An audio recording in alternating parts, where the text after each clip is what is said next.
Mandaluyong CPS Project Poste. Nakita niya may mga nakabantay na mga kapulisan natin. No? So nandito na tayo sa may SM Mega Mall at puntahan natin yung event dito, yung AKAP. At balita ko, marami itong mga kapulisan na nagbabantay din sa loob. So tara, pasok tayo sa loob ng SM. Let's go!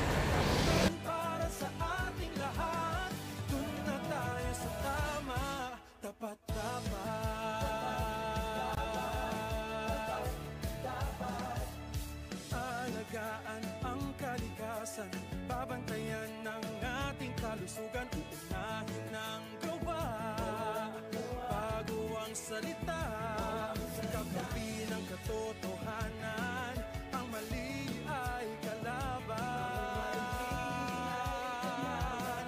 Maunlad na ang bansa natin dahil sa iyong tapat na paglilingkod, basta't sama-sama bangon tayo.